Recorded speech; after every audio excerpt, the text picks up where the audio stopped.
The companies say the transaction will provide more low-cost fares for more travelers to destinations in the U.S., Latin America, and the Caribbean. Frontier Group Holdings and Spirit Airlines also anticipate $1 billion in annual consumer savings and are looking to expand their services with more than 350 aircraft on order. It was a rough day on Wall Street for the most part. When all was said and done, the Dow was up 1 point, NASDAQ lost 82, S&P was off 16 points. For the Wall Street Business Report, I'm Jason Walker. News and analysis at townhall.com. I'm Keith Peters reporting. On Point weather is made possible by our friends at Palmetto Citizens Federal Credit Union on 107 The Point.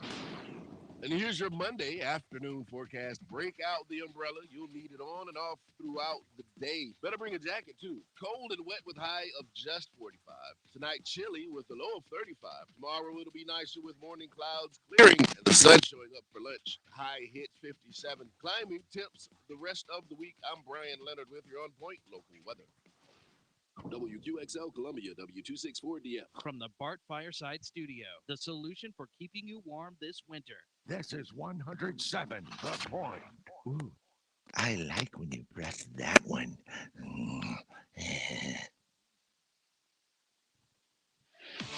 This is Sports Talk with Phil Kornbluth, Chris Bergen, and Pat Daniel. Sports Talk is heard across the state on radio affiliates of the Sports Talk Media Network and is streaming live on sportstalksc.com, as well as Twitter, Facebook, and YouTube. The South Carolina Education Lottery lucky number to call in is 888-898-2525. That's 888-898-2525. Now, here are Phil, Chris, and Pat with tonight's edition of Sports Talk. All right, good evening, everybody. Welcome into Sports Talk Media Network here on a Monday night, the Monday after a pretty ugly basketball weekend around the state of South Carolina. Wofford got a nice win, good for them, but by and large, it was a tough week for most of the teams. Saturday with South Carolina losing to Tennessee, Clemson losing at Georgia Tech, Coastal Carolina losing at Texas State, Furman losing to Greensboro. And so across the state, for the most part, not a good Saturday. College of Charleston got a nice win. So we are here to talk about things that happened on Saturday and over the weekend. Situation at Auburn continues to be, shall we say, enjoyable to watch from afar. I'd hate to be in the state of Alabama. I'd hate to be a media person covering Auburn because that thing is really time-consuming. Certainly looks like there'll be a new head football coach at Auburn, considering the latest information coming out of there. South Carolina has its new tight end coach. He comes from the New York Giants, somebody that Shane Beamer worked with at Mississippi State. So they have filled that role. More on that coming up in just a little bit. And we'll have the recruiting news of the day for you as well. Big target for Clemson has set his announcement date for next week. So we'll talk about that coming up. Our phone number, 888-898-2525. South Carolina Education Lottery lucky number here on Sports Talk. And, of course, it is Super Bowl week. Who do you like? Do you want the Rams and lay the 4 points? Do you want the Bengals take the 4 points? Talk about that with you. We have Chris Bergen with us at his locale in the PD. Pat Daniel here with us at our studio in Columbia. Chris, good to have you back. Hope you have thawed out from your trip down there to Texas.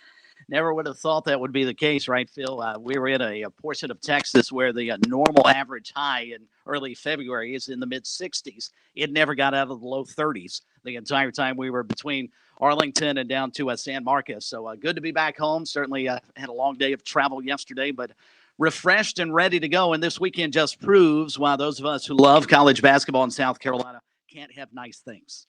I sort of felt the Gamecocks would struggle against Tennessee, and they did. And more disappointing with the way they played in the second half, especially defensively against the Vols. I did not see Clemson's loss coming, though, to Georgia Tech. Hunter Tyson or not, Clemson is a better team than Georgia Tech, and that's one of those losses you just can't have if you're trying to make a run, and especially when you're looking down the gauntlet of North Carolina, Duke, and Notre Dame in a 5-day span of time here this week. Things could get really ugly really fast for the Tigers if they don't turn it around quickly. Absolutely. I can't think of a time when Clemson or South Carolina has faced the 3 games in 1 week that Clemson faces this time around, beginning tomorrow night against North Carolina. And say what you will about the Tar Heels and the way they played against Duke. I mean, they got just manhandled at home by Duke on Saturday. They're still the Tar Heels. They're still a very talented team, maybe not playing up to their overall standard to this point. But, any given night they can get it going. And then you got Duke coming in 2 days later, and then Notre Dame coming in 2 days later. So this is where the postponement of the Duke game comes back to haunt Clemson, because this is the spot where they worked it in with the ACC, and it really makes for a hard week for Clemson looking ahead. It's really fascinating how the Tiger season has gone. They were playing some really, really good basketball, even early in conference play. And here of late, though, they've lost, 5 of their last 7. And I think it is somewhat unfair. It's not just from Clemson's standpoint. I would say this if it were North Carolina, Miami, Duke, whomever. Duke's actually playing tonight, if I'm not mistaken, and then they play again on Thursday against Clemson. I don't know why the ACC felt the need to squeeze in 3 conference games within the span of 5 days. What if Clemson, let's speculate for a moment, what if the Tigers were sitting number 1 in the conference and are coming off an injury to one of their key players?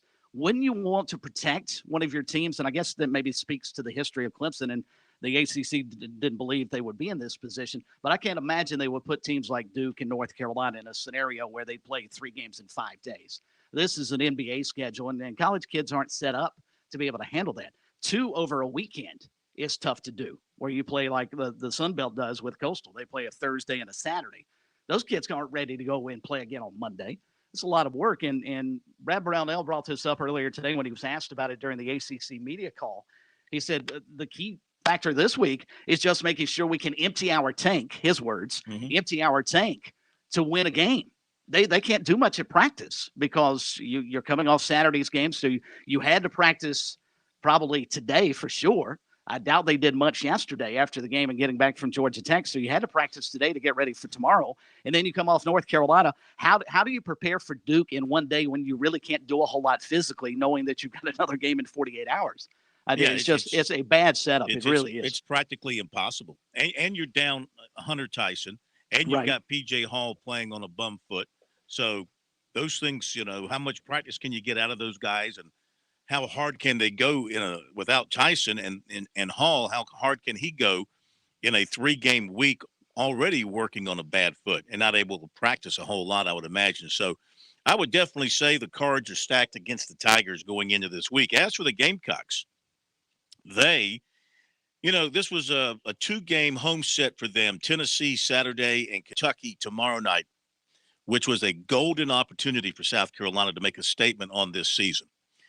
Had they beaten the Vols on Saturday, they'd be going for a sweep of these 2 games tomorrow night against 5th-ranked Kentucky in Columbia, and a chance to really turn their season around and push it forward into a very positive direction and move up in the net standings and really have a nice resume with a couple of Q1 wins there, really have a nice resume heading into middle February, and you start talking about the postseason. And, for about 25 minutes, they played the Vols well, but then it all came apart, and they got blown out of the building.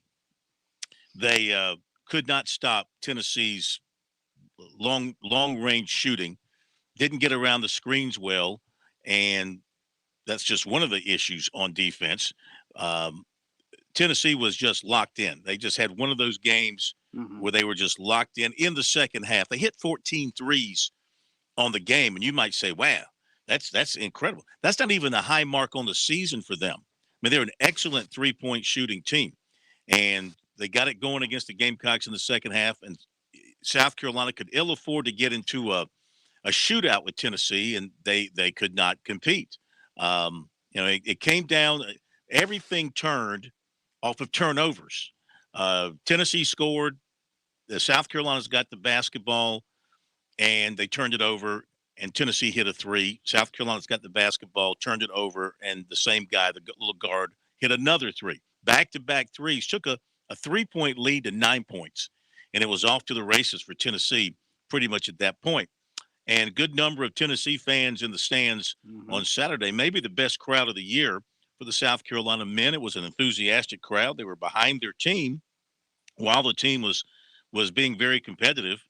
But then at the end of the day, it was a Tennessee pep rally.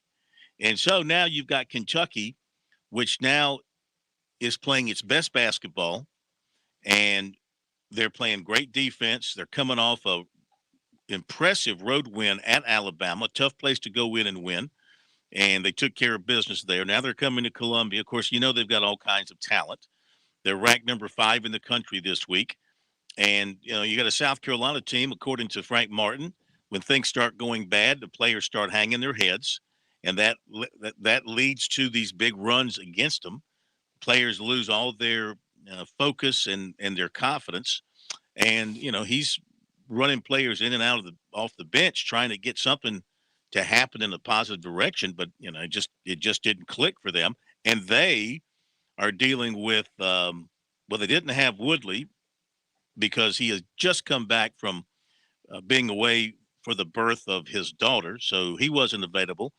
And then you have Josh Gray is out with a broken hand. He's got a soft cast on it, but they didn't use him. Martin didn't want to use him Saturday. So now you're dealing with that. Now you should have Woodley back and give you a usable big body inside. You're going to have to use all your fouls against Kentucky, because the thing about Kentucky, you look at their numbers, they lead the SEC in practically every category, but especially rebounding, offensive rebounding, defensive rebounding, forcing steals, getting to the foul line, making free throws, three-point shooting, all these significant areas. Of course, they're the 5th-ranked team in the country, and they're Kentucky, and they've got players who can do it all. So what I'm saying here is what could have been a potential turn to the north for the Gamecock basketball team this season could end up being a definitive turn to the south with another beatdown by Kentucky. And you know that Kentucky fans who can't get tickets to Rupp Arena are going to be coming to Columbia in droves and will be at the Colonial Life Arena. They love to come to Columbia. The Kentucky fans from Atlanta or Charlotte, it's a short ride for them. They don't get home tickets, but they can get tickets in Columbia.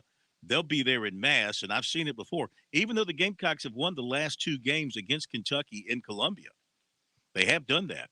But I've seen it when Kentucky's won and won big, and it's just a big pep rally for the Wildcats after the game.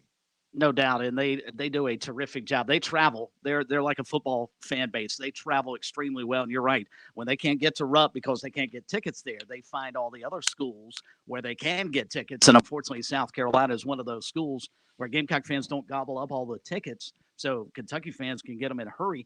You have to hope, though, that Frank Martin's comments and basically just railing on his big men after the game on Saturday, you hope that message resonates with him. I mean, he basically said it's embarrassing. He said, I don't throw kids under the bus, but I don't know what to do. Our guards are our leading rebounders every game. If that's the case tomorrow night, if the guards are still there leading rebounders, there's no shot that they can contend with Kentucky.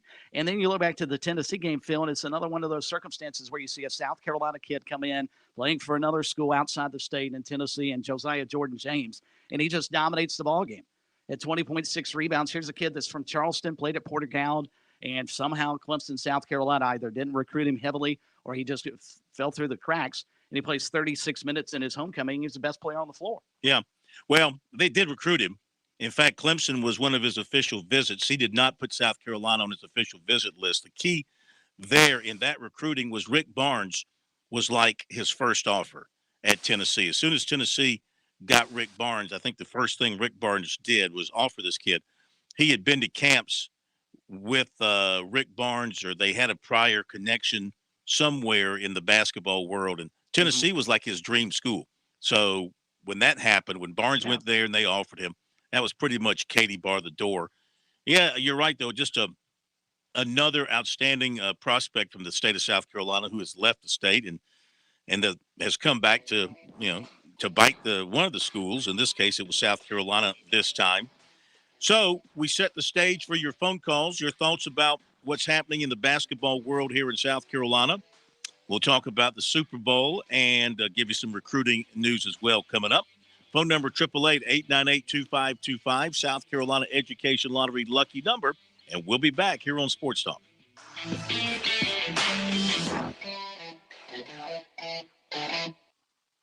There was just a lack of Black women, business owners, entrepreneurs, creatives. Growing up, I didn't see that. I figured out that I wanted to be a photographer for women of color. I found my niche and I'm sticking to it. Each year, the South Carolina Education Lottery raises millions of dollars for scholarships and grants that help students prepare for their dream career, just like Kristen. Your passion is our purpose. Relax on and off the field with Founders Federal Credit Union. With services like Founders Online and the Founders app, you'll enjoy all the perks of a big bank with local personalized service. If you're looking for low rates, look to Founders. Not a member? Joining Founders Federal Credit Union is easy. Visit relaxjoinfounders.com or one of our more than 30 office locations to see if you qualify for membership. Services require credit evaluation. Terms and conditions apply. Founders Federal Credit Union is federally insured by NCUA. Sports fans, are you in it to win it? Join South Carolina's fight against COVID-19 by getting your vaccine today. Vaccines are safe and will help stabilize school operations by bringing us back together safely. The CDC recommends everyone 5 years and older get vaccinated. Visit scdhec.gov/VaxLocator or call 866-365-8110 to find a vaccination station near you. All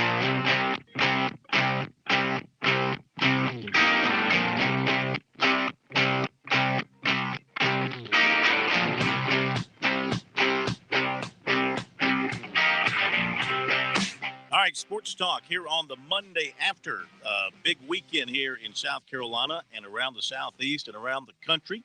Your phone calls coming up. Phone number 888-898-2525, South Carolina Education Lottery lucky number. And since 2002, more than $572 million in lottery proceeds have been used to fund Palmetto Fellow scholarships for the state's college-bound students. Learn more about the South Carolina Education Lottery's impact at seducation.com/education. Wins. Playing for fun is a win for education. All right, love to hear from you. Wide open for your phone calls, talking about some college basketball here in South Carolina, the state of, and where we are possibly headed here in the last month of the regular season in our state. That's about what we've got, about a month before we get to tournament play. Super Bowl pick for this coming Sunday. Who do you like? And what do you think of the lines? How would you play it? That is our poll question of the week on our Twitter and on our website, sportstalksc.com. Poll question of the week is Rams are favored by 4 over the Bengals. Over under is 48.5. What's the smart play? 93 votes are in. 45.2% are taking the Bengals plus the 4. 21.5% taking the Rams, laying the 4. 20.4% would take the over, and 12.9% would take the under. Get in there and get your vote to us and let us know how you feel about things there.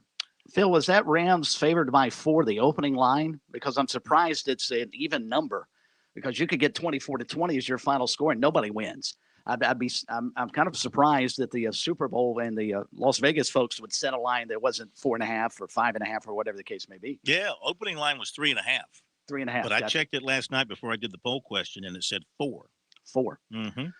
That's a tough call. How do you bet against Joe Burrow in a championship game? You can take what he's done in the playoffs with your buddies in Vegas. They're rarely wrong. Why they shorted us a half point. All right, let's go to the phones. 888-898-2525. What do you think about things from over the weekend?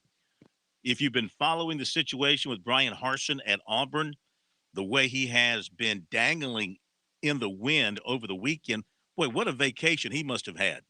I mean, he was away on vacation when all this was going down behind him. And the last thing I read from Pete Themmel and others is that it appears there's no way he'll be retained as Auburn's coach. And all they're doing now is haggling over buyout money. And Harsin, I think, is making a stand to try to save his job or at least squeeze as much money out of Auburn as he can. Of course, they're going to try and fire him with cause. What that cause would be remains to be seen. So that's a perplexing situation going on there on the plains at Auburn, Alabama. And let's see what else. Oh, we should mention this too. Forgot about the big race, the Bud Light, the Busch Light clash. Yeah, Busch Light clash in the Coliseum yesterday in Los Angeles. Interesting because of the uniqueness and the location. Didn't think the racing was all that great. Don't think a quarter-mile racetrack is what you want for a race that is supposed to be all out, rock'em sock'em, daredevilish with all kind of like an all-star race. It's a non-counting points race and or a non-points counting race, however you want to word it. But I just thought the quarter-mile layout just made for some blahness. They tried to make it sound big. It looked like they had a good crowd at the Coliseum. Looked like they had a good crowd. Don't know how many of them paid, full dollars for those tickets, but nonetheless, like a good crowd there, but didn't think the racing was all that great. And, Logano able to hold off Busch down the end of the race there for several laps. He couldn't catch him. If he had called him, he'd have probably punted him. And that could have made for some There's fireworks. no probably about that, Yeah. Phil. Kyle Busch, if he's on that back bumper of Joey Logano, he's putting him in the wall. Right. Especially in a non-points race where you're just racing for fun and cash. There'd be no reason not to try and bump him into the wall. But I think you're right. It was a novelty situation, and I'm sure that's probably why 75% of the fans out in Los Angeles showed up, wanted to see a race in the Coliseum where they're used to watching Southern Cal football. Probably actually drew better than SC does for their home games. But that being said, if I'm Daytona, I'm starting to wonder what NASCAR is trying to do. You don't have us in the playoffs. We're actually the lead up to the playoffs going to Darlington. You've taken away our our clash race right beforehand. You sort of cut into speed weeks. Of course, what are they trying to do? NASCAR owns Daytona. I know. Yeah. And that makes you wonder what NASCAR.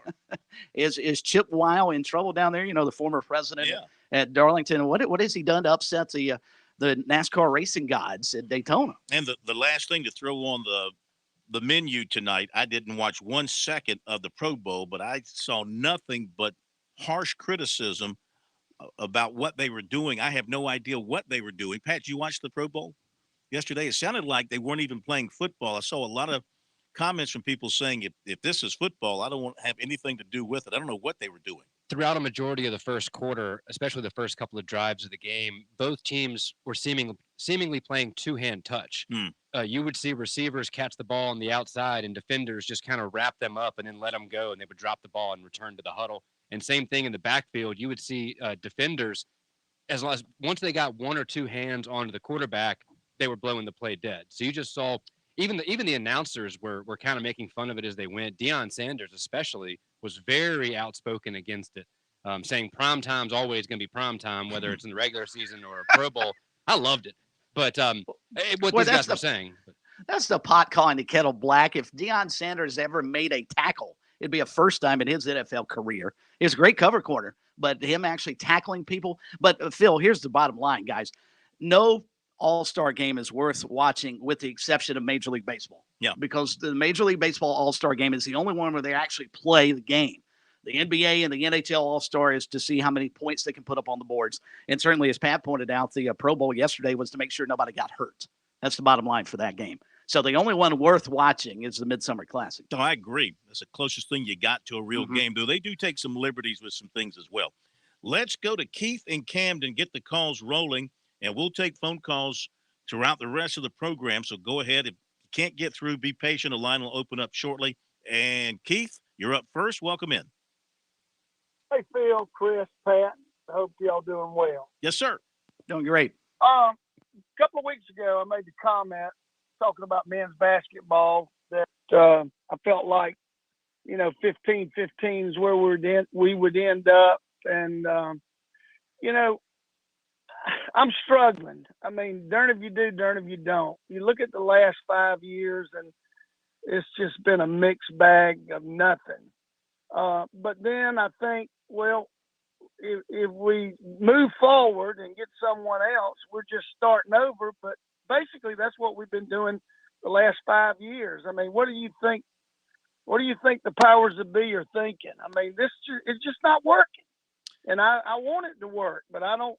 I mean, I watched the game and I'm thinking, I mean, it's just crazy. Well, it's just all a bunch of mixed parts, and none of the parts seem to work together. Well, I don't know. You know, you're pretty close on what you're saying. I think it was Pat who shared this with me the other night. With that loss to Tennessee now, the Gamecocks, since their Final Four team, they are one game over 500 because they were 2 over going into the Tennessee game. Now they're one game over 500 since they played in the Final Four. I mean, that is a deep dive. That is not taking advantage of a miracle, fantastic, well-earned year, and they just have not built on it. So that falls on Frank Martin and his coaches, of course. They're the ones that are responsible.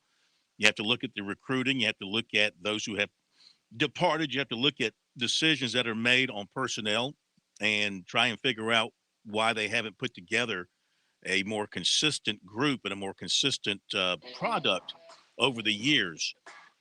I'll share more with you on this after the break, and then we'll continue with your phone calls. The phone number, 888-898-2525. Go ahead and dial us up. Lines are jammed up. If a line opens up, be the first one there. You'll grab it, and we'll get to you. We'll roll with your phone calls because you know what it is. It's a Monday after, and you got plenty to talk about. We're back in a moment. On Point Weather is made possible by our friends at Palmetto Citizens Federal Credit Union on 107 The Point. And here's your Monday afternoon forecast. Break out the umbrella. You'll need it on and off throughout the day. Better bring a jacket, too. Cold and wet with high of just 45. Tonight, chilly with a low of 35. Tomorrow, it'll be nicer with morning clouds clearing and the sun showing up for lunch. High hits 57. Climbing temps the rest of the week. I'm Brian Leonard with your On Point local weather. Imagine a hot, fresh pizza just the way you love. Oh, baby. At Mellow Mushroom Pizza Bakers, we're all about the love. Our pizzas start with hand-tossed spring water dough. We then add the freshest toppings and bake it all with love, baby. Salads, hoagies, and beer from around the world, too. Come enjoy the taste you love at the Mellow Mushroom in the Vista and on Sunset in Lexington. With love.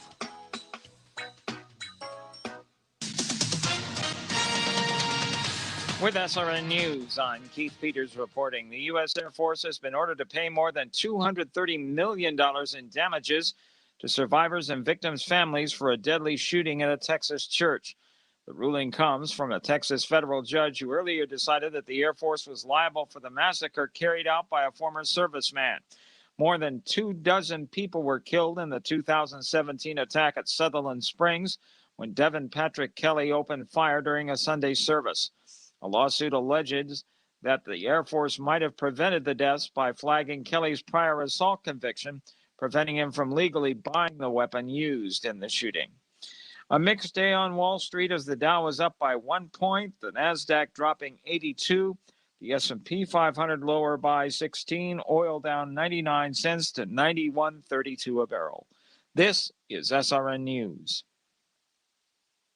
Dave Ramsey here. Do you want your money to work for you rather than you working for your money? Go see my friends at Palmetto Citizens Federal Credit Union. They're not a mega bank and have been serving the Midlands since 1936, offering good old-fashioned customer service and free services. They'll look out for your financial well-being. With 14 locations, check them out today at palmettocitizens.org.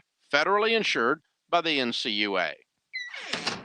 Oh, good, you're home. I need your help. Doing what? Replacing our old light bulbs with these new energy-efficient LEDs. Where did you get these? Dominion Energy. I ordered direct from their online store.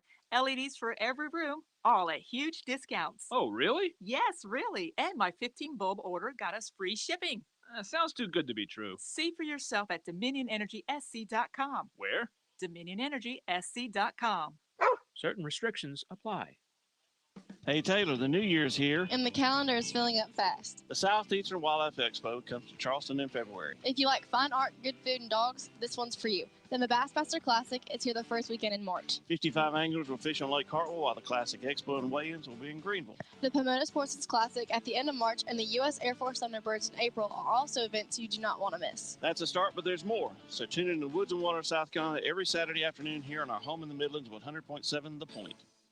So you've heard there are a lot of great jobs in HVAC, plumbing, and welding, but you aren't sure how to break into the field. Midlands Tech has your solution with the Quick Jobs Scholarship at Midlands Tech. This scholarship covers the full cost of training in these high-demand fields. We're talking a full-ride scholarship getting you the training you need for great-paying jobs in as little as 5 to 6 months. Go to midlandstech.edu and search for the one-word title, Quick Jobs. That's midlandstech.edu and find the one-word title, Quick Jobs. Is that crack in your windshield or your house bothering you? Have you been meaning to have it replaced but just can't find the time? Call Absolute Glass, voted Lexington's best glass shop for 12 years in a row. We repair and replace glass on all makes and models. We're the only local high-end auto glass specialist in the Midlands, and we'll come to you to make the process quick and easy. With new technologies and vehicles, we can recalibrate your vehicle back to new. Visit AbsoluteGlassInc.com to learn more about our auto, home, and business glass services. Just remember, if you can see through it, we can do it. Hey, Tiger fans, 2022 Clemson baseball season tickets are currently on sale. Coach Monty Lee and your Clemson Tiger baseball team open the season on February 18th, and you can be there for every game by purchasing your season tickets. Home series include matchups against Miami, Florida State, NC State, Georgia Tech, as well as our annual home games against South Carolina and Georgia, and many more. So log on to ClemsonTigers.com to purchase your Clemson baseball tickets and come back home to Clemson.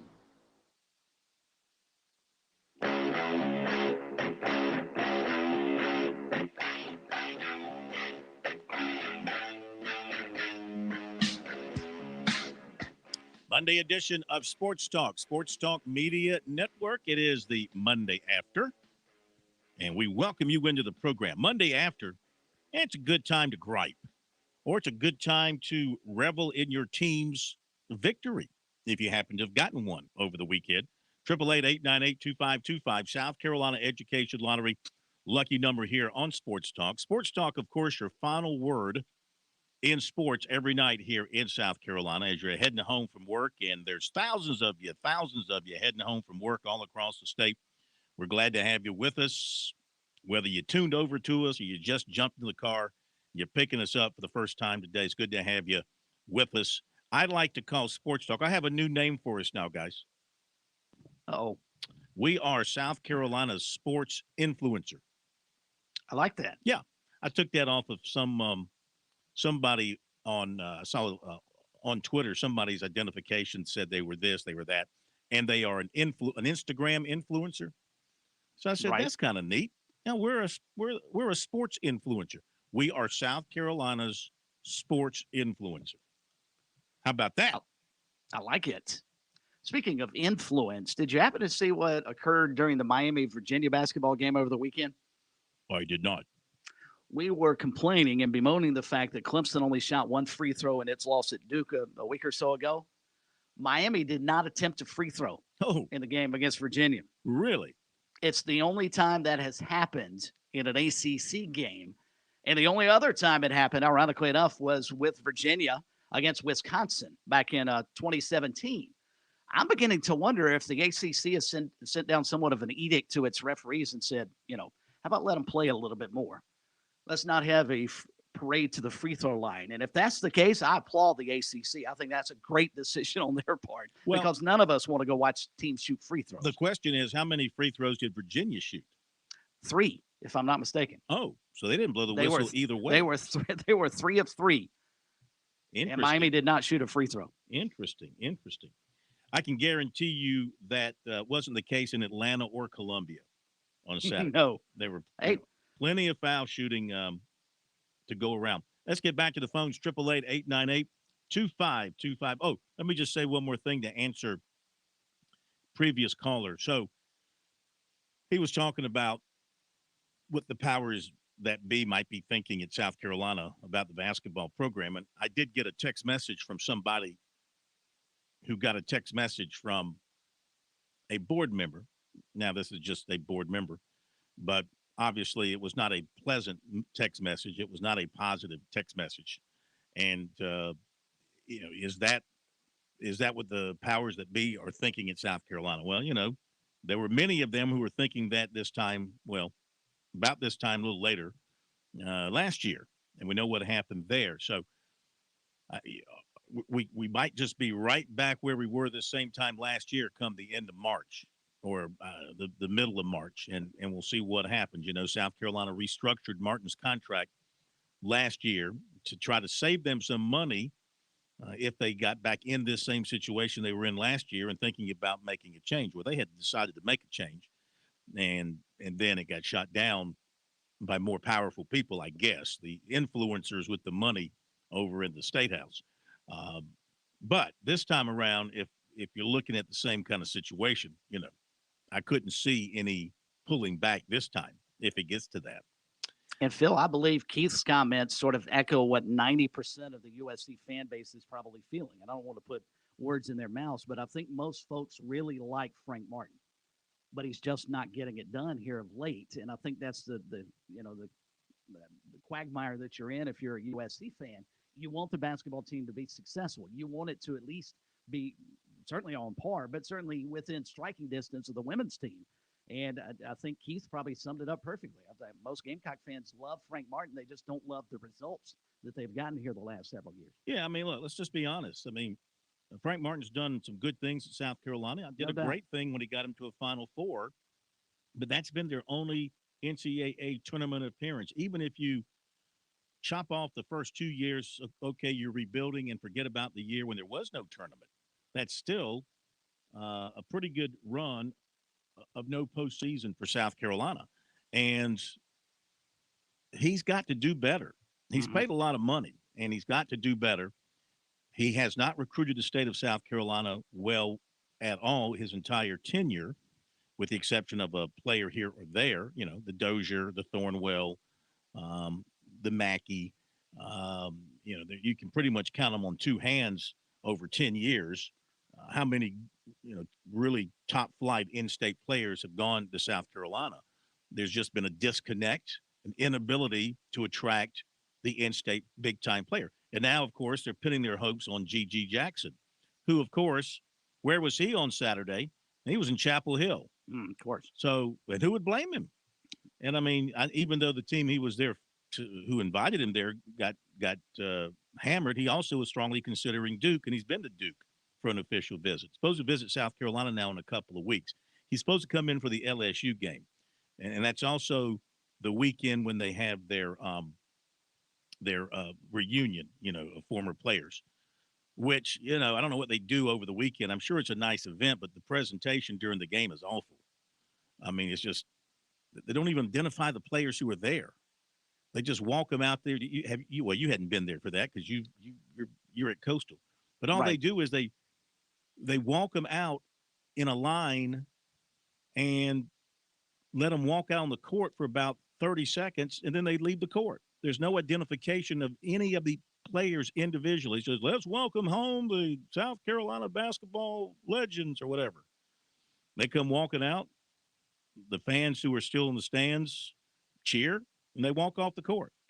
There's just no preparation. There's no planning. There's no attention to detail for something like that. And what I'm getting back to here, too, about the visit coming up, there'll be 7,000, 8,000 maybe at that game for LSU.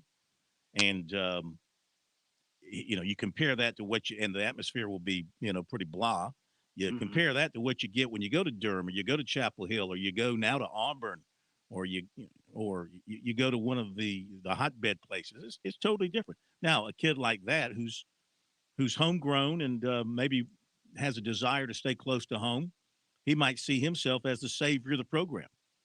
And maybe he's a guy that will attract the 15,000 plus fans to come see South Carolina play every night. And maybe that works in their favor. So the point is that after 10 years with the South Carolina basketball program, the program is still overall for 10 years pretty much not quite a bottom feeder in the SEC, but it's in the lower third of the SEC.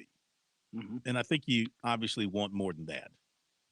Well, I think it is somewhat it's accurate, but I don't think it's fair to say that Frank Martin has only taken the team to one NCAA tournament because we all know they got screwed out of an NCAA bid the year before the Final Four. Mm-hmm. If that team, same resume, but the University of North Carolina is attached to it, or Duke is attached to it, or Kentucky, that's a tournament team. But as you pointed out, in fairness, accuracy leads the way, and he's only taken them to one. But quite frankly, they should have gone to two tournaments. Now, does that make that big a difference? I don't think so, especially coming off considering that you took them to the Final Four in 2017, and as Pat just told us, they're 69-70 since that run to the Final Four. That's really not capitalizing. 70 and 69. I'm sorry. Yeah, that's really not capitalizing. Yeah, that's really not capitalizing on a golden opportunity here in our state that had never happened before. Yeah. All right, back to the phones we go. Your thoughts on that and other things, 888-898-2525, South Carolina Education Lottery lucky number here on Sports Talk. As we go next to, where we're going next? We're going to Jamie in Hilton Head, right? Jamie, welcome into Sports Talk. Good to have you with us. And sir, how are you? Good. How are you? Good, good. Listen, I feel the same way up there in the upstate about Brad Brownell. You know, we talked a while back, and they were 10-8. They had 12 games left. We're a fourth of the way through that stretch now, or a third of the way, and we're 1-2. Now Hunter Tyson's gotten hurt, and I mean, it just seems like there's just excuse after excuse for Brownell. It's always one more year. Well, we'll give him one more year. He'll have this guy coming back. The bottom line is South Carolina's just not a basketball state. And for whatever reason, is Alabama? Brad Brownell, no, sir. No, I agree. I understand. Now, maybe they're just having one of those runs. You know, it happens. And maybe Auburn's just having one of those basketball moments where for a year or two or three, they're really good. And Alabama under Nate Oates seems to be like a program that's establishing some continuity and is going to be a relatively decent factor in the SEC for years to come. But anyway, go ahead. But is they have all kind of people. I mean, like what's the guy's name? Zion Williams. He was from Clemson's backyard. Clemson didn't get him. You talked about a guy from South Carolina, played for Tennessee. Clemson or South Carolina did not get him. Brad Brownell is a good X's and O's coach, and I believe he's a good man, but he's not a good recruiter. And I think he has taken Clemson as far as he's going to be able to take them. Now, he went to the NCAA 3 times. One time he won the play-in game, and they had a Sweet 16 run, and everything else has been one and done. You know, I mean, he went to the NIT and he blew a lead at Oakland. It's just time for a new voice in Clemson. You know, but so if you're the powers that be, I mean, what do you do at Clemson? I mean, you got a brand new athletic director. Is he going to be one that's going to be, oh no, I don't want to rock the boat, or is he going to be one, I want to put my stamp on the place? You know, I just don't know. I mean, you know, you had a soccer team that won the national championship. I'm frustrated because it just seems to me that Brad Brownell has taken the program as far as he can take it. Mm-hmm. That's a good observation. Thanks for your phone call. I mean, how do you judge? We hear that a lot, Chris, about coaches. Well, he's taken them as far as he can take them. I mean, how do you know when a coach has hit that bar? Maybe that's the case. Maybe, you know, I'm thinking the same thing. I mean, like Martin, Brownell's an extremely likable man, and he's done no doubt a lot of great things around the program at Clemson. Again, he hasn't recruited that great in-state. I think he's had more. You went back and look, he's probably had a few more in-staters than South Carolina has, and he's had some that have gone in there and had good careers. But again, he's not able to attract the big-time basketball prospect who's going to turn your program right around. They thought they were getting Zion Williamson. I mean, they really did. They're insiders, they're website people. They were all that day expecting him to announce for Clemson, and, you know, he didn't. Not paying attention, though. I don't know who, and okay, if they believe that. But they did. No one outside. I'm telling you, they did. No one outside the Clemson bubble actually thought that Zion Williamson was going to turn down an opportunity to play at Duke for a year before going to the NBA versus going to Clemson. I'm just telling it made you. no sense. I understand. I mean, I didn't have a dog in the fight, and I didn't really know what he was going to do. But reading the tea leaves of everything that was being written up there, they were expecting. In fact, I was at a South Carolina game that afternoon when he announced. I think he announced it like 4:00 in the afternoon or something, and it was during the game. And I'm watching on the computer, and when he announced for Duke, I was like, "Oh my gosh!" I mean, I was stunned based on everything I'd been reading, because I thought for sure he was going to Clemson based on what was being reported up there. Well, that's our biggest issue, I think, here in South Carolina. We never have to worry about it in football. But you're talking about going head to head, even though they're outside the state. Both Clemson and South Carolina have to deal with kids who grew up in our state rooting for those two teams, because when they were in junior high school and starting their basketball careers and going through high school, who was winning? Who was going to national championship games and playing in Final Fours? It was North Carolina and Duke. And I think that's one of the biggest issues both of our teams, or heck, across the board, but certainly South Carolina and Clemson have to deal with, is going head to head with those teams. And you're 9 times out of 10 never going to win one of those battles. And it's partly because all the kids that Frank Martin is trying to recruit here in South Carolina and the ones that Brad Brownell is trying to recruit in South Carolina have grown up knowing that Duke and North Carolina are the places to go if I want to win and also maybe have a better opportunity to get to the NBA. Especially if you're a one-and-done guy. Especially if you're a one-and-done guy, you're going to dip your toe in college for a year. You want a chance to play in the tournament.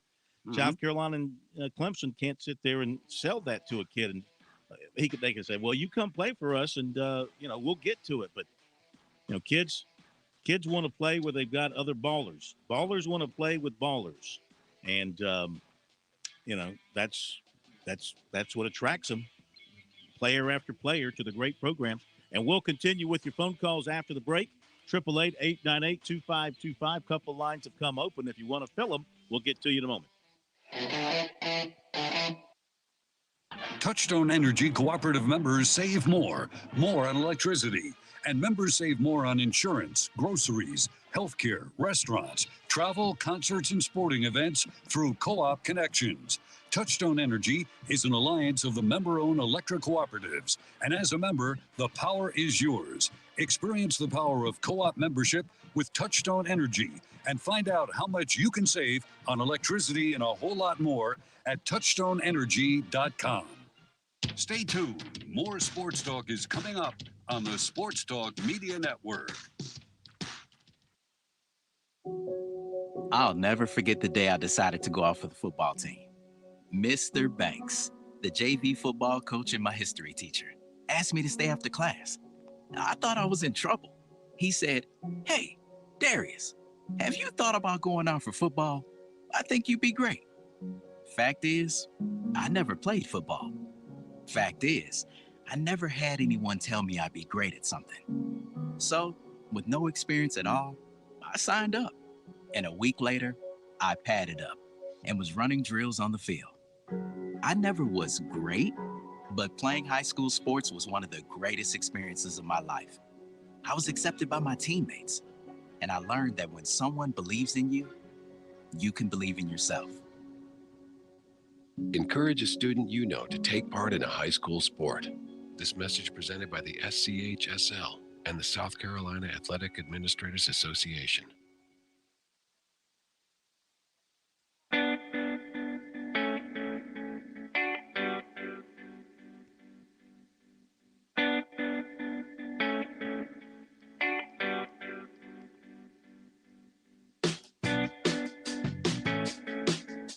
We are back on Sports Talk Media Network. Back to your phone calls in a moment. Want to remind you, starting to make those plans. I know I am.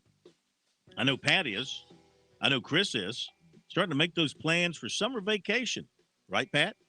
Getting those summer vacation plans put together? Absolutely. Yeah. So we suggest that you start with James Smith Realty, Jimmy Smith, at Paulie'sVacationRentals.com. What a great place to spend a couple of weeks in the summer, maybe a month. How about a month down at Paulie's or Litchfield or one of the great spots there along the coast? He can take care of you and put you in whatever it is that you seek. whether it's a house or a condo, whether it's something very large to handle a bunch of people or something a little more intimate. He can handle it all for you. That phone number is 843-237-4246 or Paulie'sVacationRentals.com. Paulie's Island, a great place. Jimmy Smith, a great man. That number again, 843-237-4246 for your perfect beach getaway. And that's at Paulie'sVacationRentals.com. Going to be down there, by the way, next week. Next week is the annual high school football coaches clinic in South Carolina. And, of course, Sports Talk is always there for that. Looking forward to it. Learn a little bit about football, have some announcements to be made. So we'll be there for that the end of next week. Basketball tonight, you've got Furman at East Tennessee State, Virginia at Duke.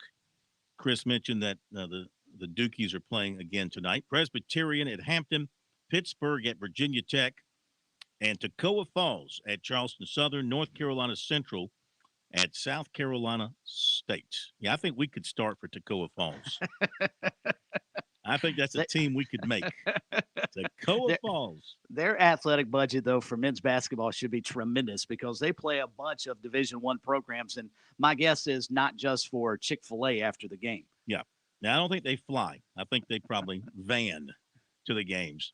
Back to your phone calls as we head next to Bruce in Columbia. All right, Bruce, welcome into Sports Talk. How are you? I'm doing just great. Phil, thanks for taking my call. And I watched a little bit of the NASCAR race.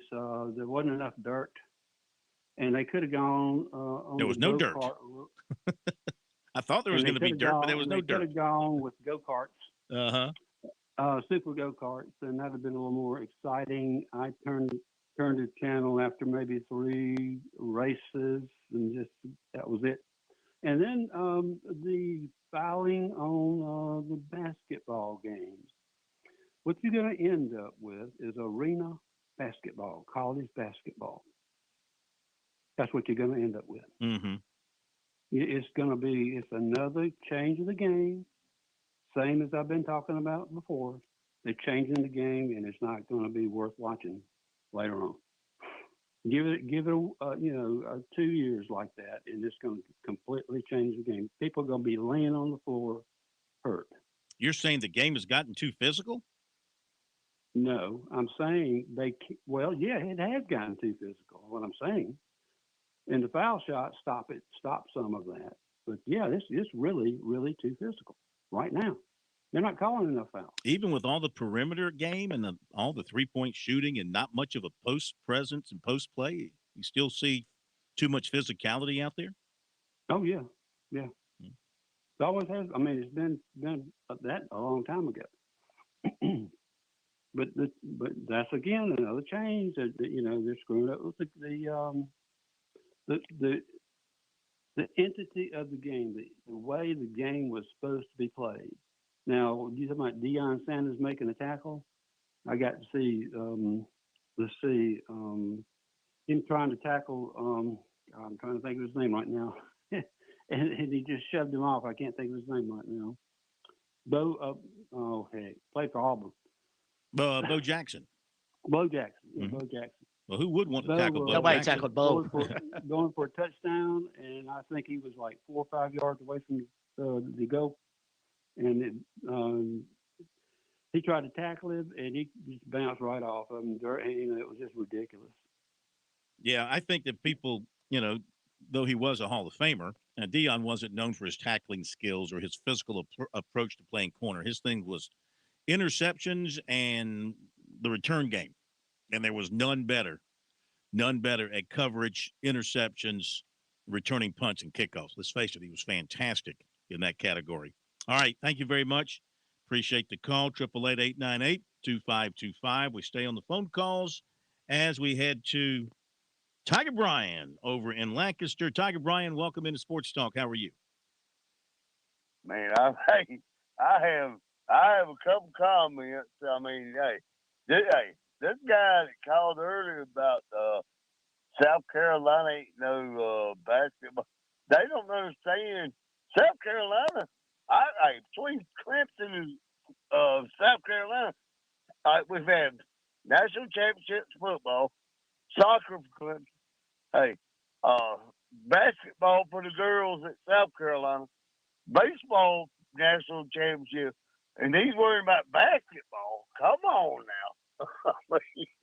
Well, I think people want basketball to be big time around here. I think there is enough of an audience, enough of fan support. They want some big time basketball. And listen, Gamecock fans with long memories, of course, they remember the days of the last couple of years of the 60s, the 70s, when the Gamecocks were, ranked number one for a brief period of time there, ranked number one in the entire country. And, of course, the Gamecocks had some success under Eddie Fogler with back-to-back appearances in the tournament, didn't win a game. And then they had the Final Four run, which surprised and shocked everybody, but was great nonetheless. So I just think that they would be happy with, if you're a coach of basketball at South Carolina and Clemson, if you could get your program to the NCAA tournament probably, 75% of the time? Maybe even, I don't want to say 50%, but I would say. Yeah, I'd say 50. You like 50? I don't know, Chris. I'd say at least 60%, but 75% is just a good round figure. I don't know that Tiger Bryant is joking all that much, though. I think most fans would be satisfied if Clemson and South Carolina went every other year to the NCAA tournament. But at 60%, I think would be a good ratio. But I don't think fans would be all that upset, Phil, if they went every other year. Tiger Bryant, we're going to go ahead and let you go get to dinner so, you and the missus can settle in for the evening. We'll talk to you again. We'll take more phone calls after the break. Be right back. By the way, before we do what's supposed to happen here, thank you for pushing the button. I thank you. Programming thanks you. America thanks you. WQXL Columbia, W264DF. From the Bart Fireside Studio, the solution for keeping you warm this winter. This is 107 The Point. News this hour from townhall.com. I'm Keith Peters. President Biden is vowing to shut down Russia's gas pipeline to Europe if there's an invasion of Ukraine. White House correspondent Greg Clugston reports. Standing beside Germany's chancellor, the president said a crucial Russia to Germany natural gas pipeline will be halted if Russia invades Ukraine with tanks and troops. There will be no longer a Nord Stream 2. We will bring an end to it. He was asked how that would happen. I promise you we'll be able to do it. Chancellor Scholz did not discuss the Nord Stream 2 specifically, but said Germany and the U.S. are united in their warning to Moscow. Greg Clugston, the White House. Gas prices continue to rise. Gas prices rose 8 cents a gallon this week, which puts the average price at $3.42 a gallon. That's according to GasBuddy.com. The national average is almost $1 more than it was last year, and prices are expected to continue to go up. And that almost always has to do with the price of oil, which is now $93 a barrel. Patrick DeHaan, the head of petroleum analysis at GasBuddy, says oil prices are up due to the continued concerns over Russia invading Ukraine, and that there won't be enough supply to meet demand this summer. I'm Shelley Adler. The Air Force has been ordered to pay more than $230 million in damages to survivors and victims' families for a deadly shooting at a Texas church. The ruling comes from a Texas federal judge who earlier decided that the Air Force was liable for the massacre carried out by a former serviceman. More than 24 people were killed in the 2017 attack in Sutherland Springs when Devin Patrick Kelly opened fire during a Sunday service. A lawsuit alleged the Air Force might have prevented the deaths by flagging Kelly's prior assault conviction. On Wall Street, a mixed day as the Dow was up by a point. The Nasdaq dropped 82. More at townhall.com. My brother-in-law died suddenly, and now my sister and her kids have to sell their home. That's why I told my husband we could not put off getting life insurance any longer. An agent offered us a 10-year, $500,000 policy for nearly $50 a month. Then we called SelectQuote. SelectQuote found us identical coverage for only $19 a month, a savings of $369 a year. Whether you need a $500,000 policy or a $5 million policy, SelectQuote could save you more than 50% on term life insurance. For your free quote, call Select Quote at 1-800-940-6161. That's 1-800-940-6161. Or go to selectquote.com. That's 1-800-940-6161. Select Quote. We shop, you save. Full details on example policies at selectquote.com/commercials. There will be a meeting between the leaders of the United States and Israel in 2022. The latest from the media lines, Felice Friedson. President Joe Biden says he will be visiting Israel later this year. The president revealed his planned trip in a telephone call with Israeli Prime Minister Naftali Bennett on Sunday, but failed to say when the visit would come or who else he will be meeting with. A statement issued by the White House was vague, saying only that the two men discussed a number of world situations, including the Russian threat to Ukraine, the American raid that left the head of ISIS dead, and ways to prevent Iran from making nuclear weapons. President Biden is expected to greenlight billions of dollars to Tehran that Israeli leaders have condemned. He expressed support for replenishing Israel's Iron Dome systems. I'm Felice Friedson, Town Hall News, Jerusalem. News and analysis at themedialine.org and townhall.com. I'm Keith Peters reporting. On Point Weather is made possible by our friends at Palmetto Citizens Federal Credit Union on 107 The Point. And here's your Monday afternoon forecast. Break out the umbrella. You'll need it on and off throughout the day. Better bring a jacket, too. Cold and wet with high of just 45. Tonight, chilly with a low of 35. Tomorrow, it'll be nicer with morning clouds clearing and the sun showing up for lunch. High hit 57. Climbing temps the rest of the week. I'm Brian Leonard with your On Point local weather. WQXL Columbia, W264DF. From the Bart Fireside Studio, the solution for keeping you warm this winter. This is 107 The Point. Ooh, you shouldn't have pressed that button. Oh. Now you get this.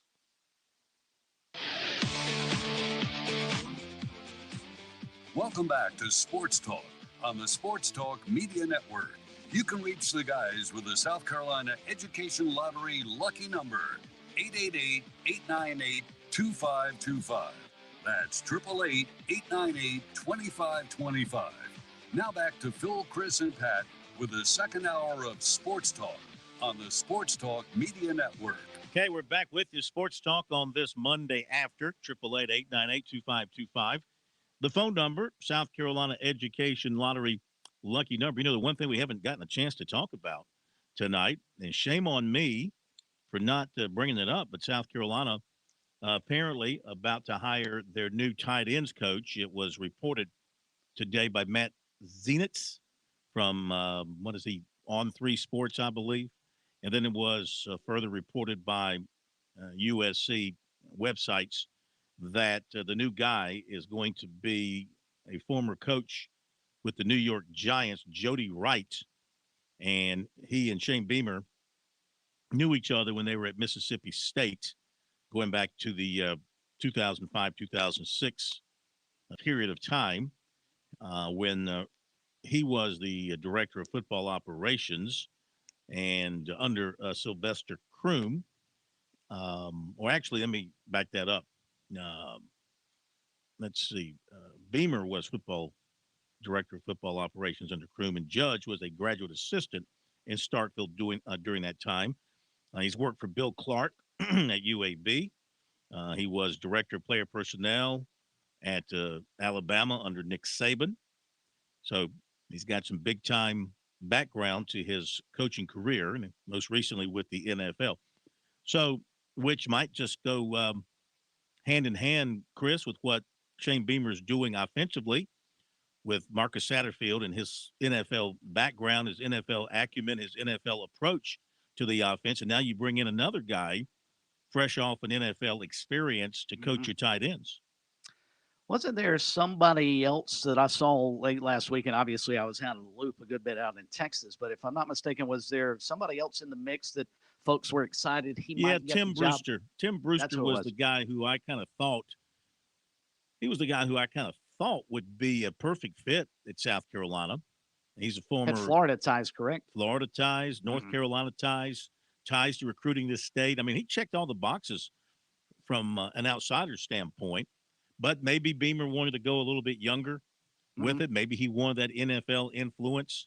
I don't know. Maybe he wanted the recruiting ties that he has to wherever he's going to be recruiting. Maybe he liked the fact that he was at Alabama helping to put together some highly ranked recruiting classes at Alabama.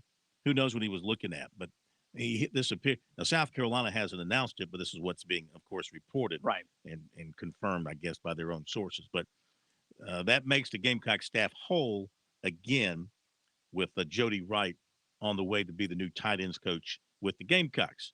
Were you surprised that Eric Kimry stepped away? Well, yeah. I mean, had no reason to think he was leaving, you know. Now, when you think about it after the fact, you see that he got an incredible job coaching high school football at a private school in Chattanooga that I believe will pay him extremely well. I doubt he has to teach any classes, and I don't know that. I'm just, suggesting that I don't think he has to teach any classes. I could be wrong. Maybe he's got to teach driver's ed or social studies. Who knows? But, he went from a long high school career to college, and he wanted to be a college coach. I guess it had been a dream of his and at his alma mater. But maybe the schedule that a college coach has to live and the things that a college coach has to do just didn't fit for him with a young family. Again, this is my opinion. I don't know anything. Right.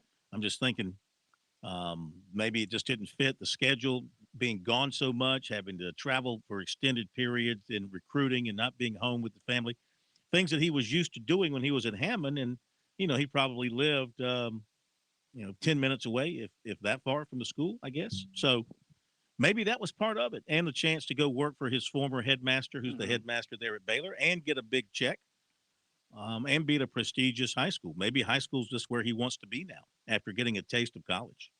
And that's great because he has done a tremendous job as a high school coach. I do find it interesting, and I thought the same thing when I saw the story come out, did he not realize getting into the business how many hours college coaches work?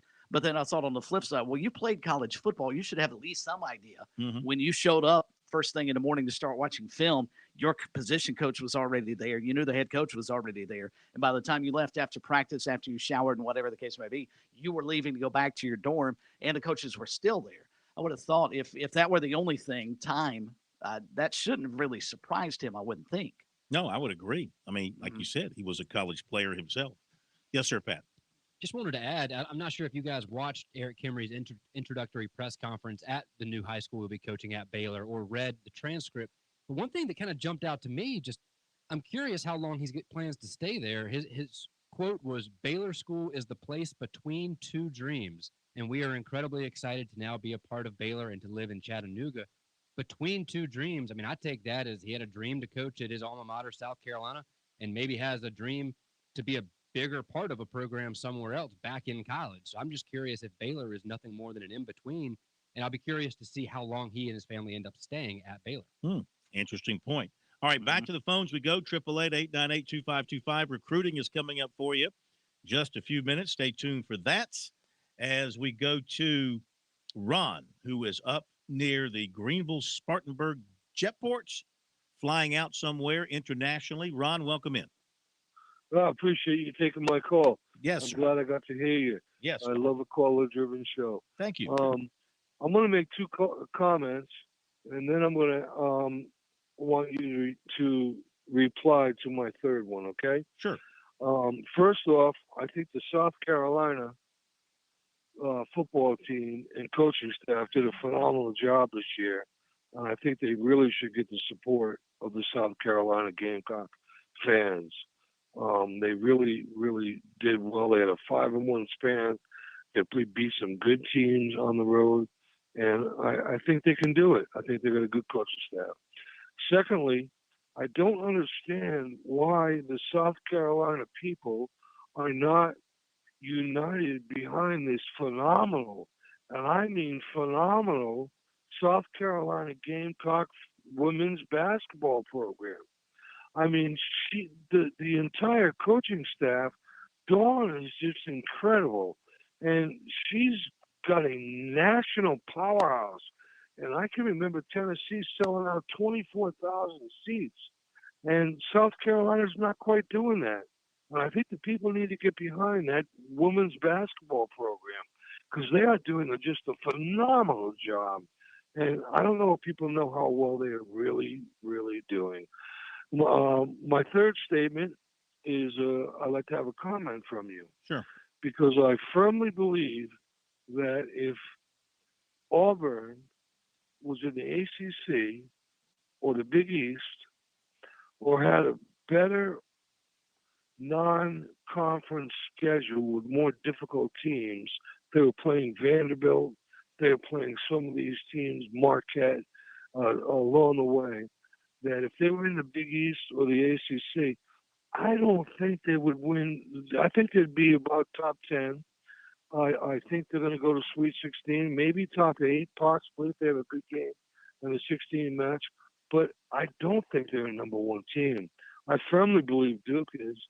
I think Duke is a really good team, but we'll have to wait and see. But I'd just like to have your comments on the SEC conference and the schedule of Auburn and why. Listen, the only team that beat Auburn was who? Connecticut, who's lost 5 games, and they're playing in a difficult Big East conference. Yeah. And Connecticut spanked Auburn.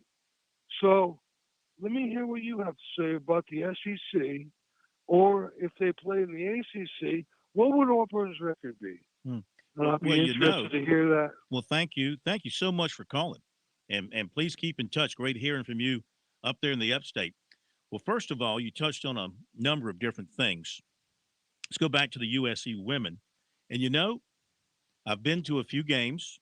Sometimes I get there third quarter, early fourth, so maybe some folks have left. But I have to admit to myself, I have thought, why is this place not more full or fuller than it is?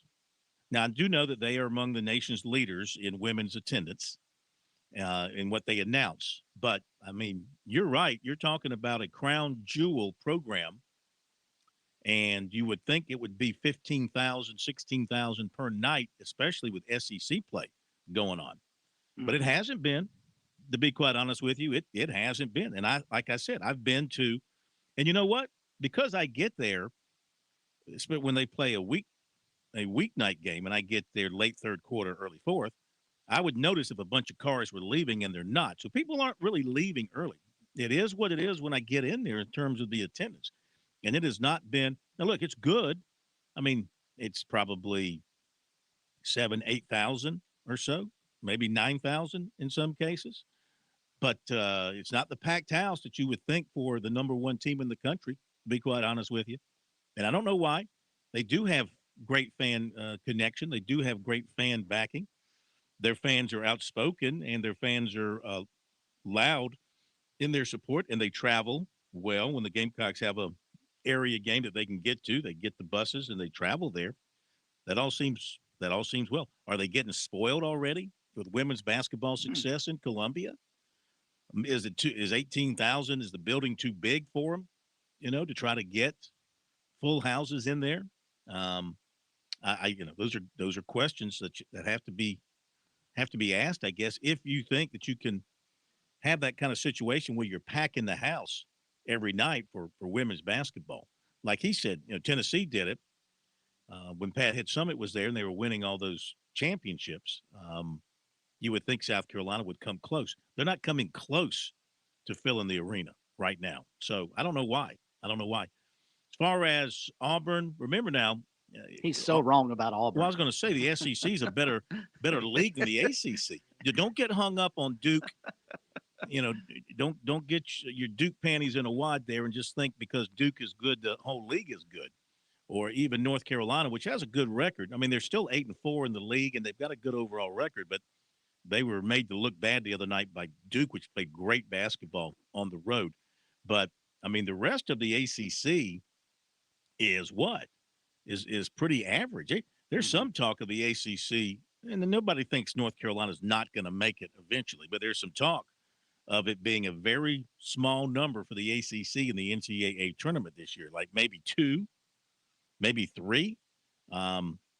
I mean, who up and down the league impresses you? Miami for a while, but I mean, they've kind of hit a rough spot here or there. Florida State hasn't been good here of late. Virginia's, up and down. They don't have a great pristine record. I mean, who is it? And Phil, in terms of the net rankings, they're the worst of the Power Five, and it's not even close. Mm-hmm. I mean, they're actually behind the Big East. And when he talked about Connecticut just hammering Auburn, let's just for factual, let's get where the rubber meets the road. That was a double overtime loss in the Bahamas by 6 points. I don't know where he comes from, but where I come from, that's not hammering a team. Yeah. And that is Auburn's only loss of the season. I guess I need to give a quick shout out to Notre Dame and Wake Forest for their Wake Forest is the tournament team, I think, for sure. How about Notre Dame? Probably so as well. They've, that game against Clemson for them, as much as we talk about it, how big those games are for the Tigers this week, that's a huge game for Notre Dame as well. Mm-hmm. But if Auburn were in the ACC, I think they'd be where they are right now. I think they'd be a top, maybe the loss to Duke. I don't know. I think those two teams are on par. The only league that I look at, and I think the Big Ten is probably even with the SEC, the only league that I can think is better top to bottom is the Big 12. Outside of that, and this is coming from a guy who cannot stand the head coach at Auburn, but you can't criticize what Auburn has done this year. That is as I pointed out several times, that's an Elite Eight level team that probably is a Final Four team and could win a national championship because they've got all the pieces. And they are very, very good. I don't care if they played in the SEC, the Big 12, the ACC, or the West Coast Conference. Auburn is really, really good. The ACC has one team in the net in the top 10, and that's Duke, which is number 10. Their highest ranked team in the net is Duke at 10. Wake Forest is 38. North Carolina's 42. Virginia Tech is 51. And Notre Dame is 61. And Miami is 73. Clemson is 79. How in the world is Virginia Tech like ahead of Notre Dame and Miami? But they are. I mean, I can't figure out this net, the formula they use. It's pretty crazy. As for the SEC, give me a second and I'll bring those up and you can see how many SEC teams are in the top 20 or so. So Kentucky is 4, Auburn is 7, Tennessee is 12, LSU is 16, and Alabama is 24. That's 5 inside the top 25. So there you go. That kind of answers that. What you got, Pat? I mean, again, go ahead, Pat. No. Please make your point because I was going to actually switch gears a little bit. No, I was There's just no going to switching say. gears here. I was just going to say it's really easy to sort of fall back into, well, the ACC has to be good because it's the ACC. The league is not good this year. It's facts. And the SEC is really good. And those things can be true even when we look at them through the prism of the SEC is a football league and the ACC is a basketball league. Well, the SEC is a really good football league. There's no doubt. But they have a really good basketball league this year, and Auburn would win in any league. You put that team in any conference you want, and they'd be up towards the top, if not leading that conference. What you got, Pat? Oh, the mute. Sorry. Well, you gave me the cue to hit the commercials. I threw you a curve. But what I was going to ask was more just for clarification for myself, and I have a feeling Hank on hold is curious about the same thing. When you're asking about the South Carolina women's I can team, tell you right now, Hank. Well, I just want he's going to have one excuse after another. This is just a clarification. Are you, because keep in mind, they have led the entire country in attendance 6 years running. This year will most likely be the 7th year running. But I have season tickets. I go to as many of the games as I can. And admittedly, it's not full. They're not 100% full for sure. They still average nearly 2,000 fans a game more than anybody else in the country. But that doesn't mean it's 100% capacity. Are you simply saying that asking why aren't they at 100% capacity? Maybe they could still do more, or I just want to make sure you're not criticizing that's what the caller. them That's what the caller country. brought it up, and all I was saying was, I was thinking the same thing. They might be leading the nation. I don't know and keep in mind what they report is not always and usually is not accurate in terms of who's there, how many are there, because they report season tickets sold. And then if you are above that, then they add on to that. Right. So like there might be 7,000 in the house, but they've sold 9,000 season tickets. They're going to report 9,000 something. Right. Which I think is ridiculous. Attendance is attendance. Attendance means, people there.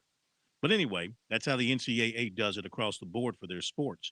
I have been there for several games, and I was a little surprised by the fact that the place was not fuller, more packed. Does it have to have 18,000 every night? Of course not. But, I mean, when there's hardly anybody sitting upstairs and the lower bowl is 2/3 full, I expected more. That's all. I'm just telling you what I expect based on the fam, what I hear from the fam and see from the fam and the love of the USC women. And no, that's totally fair. And that's what I assumed you meant. I just, again, wanted to make sure for clarity that it wasn't that we're complaining that they don't have enough people there. It's just that they could simply do more. For as great of a product as Dawn Staley and them put on the court, why not fill it up with 18,000 every single game? I get you there. I get you. And why not? A lot of the times when you and I are able to make it to these games after the show, it's third quarter, fourth quarter. The girls are up by 40 and people have started to clear out too. So that might be part of it. Well, I made the point. I didn't see a lot of cars leaving. When I pulled into the parking lot, there's not a lot of people heading out. I think people are still there. It is. I think the attendance is what the attendance is by the time I get there. Sure. So let me play devil's advocate quickly for that. And I agree with you, Phil. I've watched them on television several times, and I've wondered why the place wasn't jam-packed full. How much do you believe the women in general, but certainly South Carolina in particular, is hurt by playing Sunday afternoon games at home? Go along with Thursdays when they normally play, but the bulk of their games on the weekends are not on Saturdays because that's when the men play. Right. They play on Sundays. If you flip-flop them, do you think they'd pull in 18,000 a night if they played on Saturdays? I mean, that's a good question. That seems like a more suitable time, but that's not what the SEC has. SEC has Thursday, Sunday. That's what their TV contract is for them, and that's when they have to play. But, I mean, when they played Connecticut a few years ago, when they both had those powerhouse teams, they packed the place, right? Didn't they have about 18,000 when they had UConn here for that game? So it can be done. It has been done. But listen, don't blame me. I didn't bring it up. I'm just responding to what the caller said and sharing my thoughts on having been there for several games and having been a little bit surprised by not seeing more people there. That's all I'm saying. And we'll be back. Sports fans, are you in it to win it? Join South Carolina's fight against COVID-19 by getting your vaccine today. Vaccines are safe and will help stabilize school operations by bringing us back together safely. The CDC recommends everyone 5 years and older get vaccinated. Visit scdhec.gov/VaxLocator or call 866-365-8110 to find a vaccination station near you. Save like a pro with Founders Federal Credit Union. Founders Loyalty Select account gives you the opportunity to grow your savings at our best rate yet. Fund your account through your favorite Loyalty Select product to get savings today. Not a member yet? Visit relaxjoinfounders.com or one of our more than 30 office locations to see if you qualify for membership. Services require credit evaluation. Terms and conditions apply. Founders Federal Credit Union is federally insured by NCUA. I'm attorney Jim Corbett. I love sports, and I've helped people for over 30 years. Contact me at jim@jimcorbettattorney.com when the insurance company won't pay your claim or you have complicated issues. Some other business causes your business to lose money, jim@jimcorbettattorney.com. When you lose a relative and find out you got cut out of a will or don't get what was promised. When you have serious injury, like from a wreck or mishap or on the job, jim@jimcorbettattorney.com.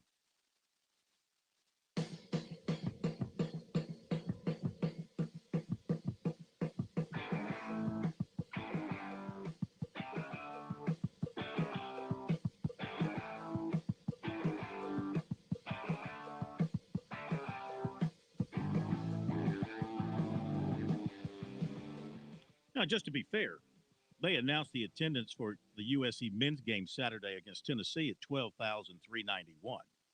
If there were 12,391 in the building, then, I'm 7 feet tall. I'm serious. I mean, I was there. I mean, I know what 12,300 would feel like. 12,300 would overflow the Carolina Coliseum. They'd be outside the doors, down the street, up Assembly Street, over to Green Street. Not true. There would be 101 seats still available. It's at 12,401. I thought it was 11,000 something. No, sir. Okay, I stand corrected. You would know because you were there. But that being said, whatever they announced on Saturday, there will be 12,000 in there tomorrow night. Problem is, the majority of them will be wearing blue and white. Oh, there'll be more than 12, I bet you. I'm serious. Unless the Gamecock fans just stay home in great numbers, and I don't think 15,000 Kentucky fans are coming. But my point is, I was there Saturday, and I mean, there were some people upstairs, but there was plenty of room downstairs. The student section had a pretty good number for the men's game yesterday, but it was by no means 12,391. Let's go to Hank in Columbia. Hank, we might have to hold you through the break. Sorry about that. We've talked our way into the break, but you're up next. Welcome in. Yeah, never let facts get in the way of a good narrative. Go ahead.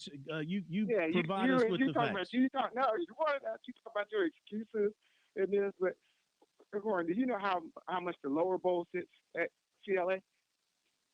The lower bowl. Do you know the number actual? at the lower I bowl? do not know percentage wise. I don't know the actual. What does it sit? Okay.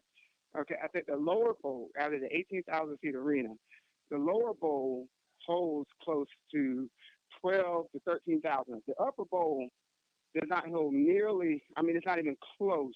I mean, I think the upper bowl one time they were talking about when they were doing the schematics of it, and the upper bowl is about a good 6,000-7,000 seats. Mm-hmm. So whenever you fill out the lower bowl, if you fill out the entire lower bowl at CLA, you fill out more seats than in the total arena at a Clemson. You fill out way more seats than if you're at a Duke. But they're not even filling that up. They're not filling up the lower bowl.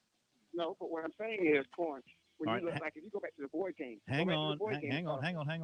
I'll let you finish. Don't go away. Promise you.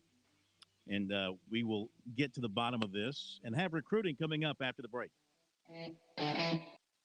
On Point Weather is made possible by our friends at Palmetto Citizens Federal Credit Union on 107 The Point. And here's your Monday afternoon forecast. Break out the umbrella. You'll need it on and off throughout the day. Better bring a jacket, too. Cold and wet with high of just 45. Tonight, chilly with a low of 35. Tomorrow, it'll be nicer with morning clouds clearing and the sun showing up for lunch. High hits 57. Climbing tips the rest of the week. I'm Brian Leonard with your On Point local weather.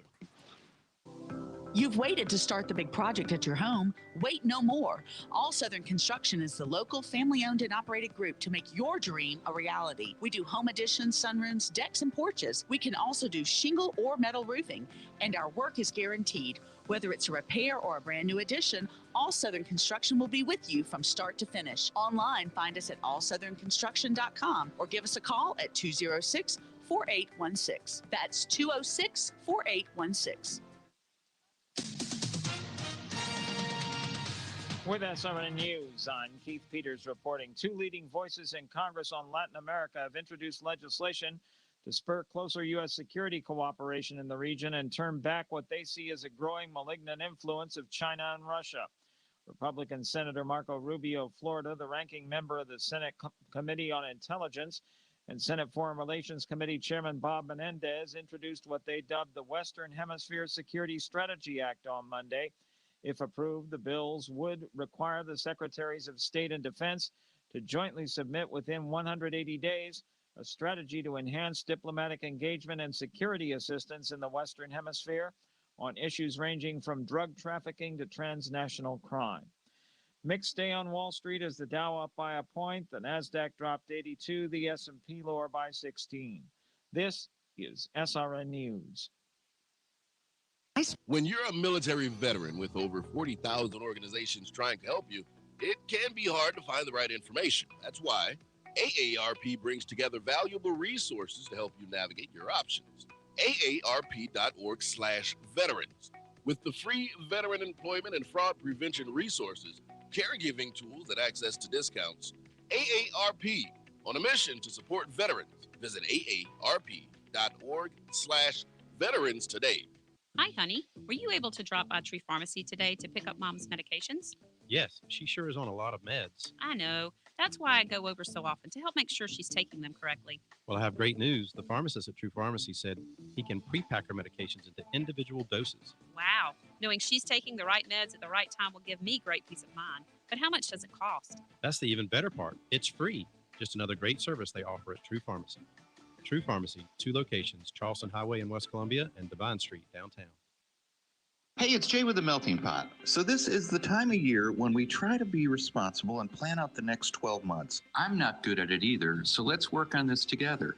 Go and grab your calendar, whether it's on your phone or on your refrigerator. Find your anniversary, your best friend's birthday, your kid's birthday, your spouse's birthday, graduation day, and write in Melting Pot. We're the premier special occasion restaurant in the Midlands, the Melting Pot.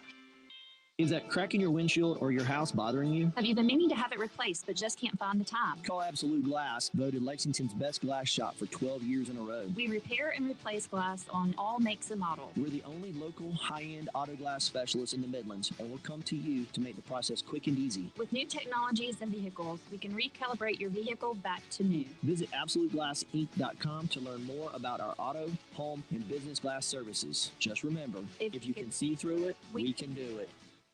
Here's some great news. If you missed the deadline to sign up for health insurance, or if, like a lot of people, you just have a plan you're not happy with, you still have a choice. It's called MediShare. It's a Christian healthcare sharing program. There are more than 400,000 members now, and they love it. In fact, MediShare has double the customer satisfaction rate compared to that of health insurance. And MediShare really is the gold standard when it comes to healthcare sharing. It's been around more than 25 years. Members have shared more than $4 billion of each other's medical bills. Plus, MediShare is for you. It has saved its members billions by advocating on their behalf. Best of all, the typical savings for a family is around $6,000 a year. So if you think you're stuck with a high-cost health plan that doesn't have much to offer, think again. MediShare has a 98% customer satisfaction rating, and you are invited to be part of it. Call now. 877-26-BIBLE. That's 877-26-BIBLE. 877-26-BIBLE.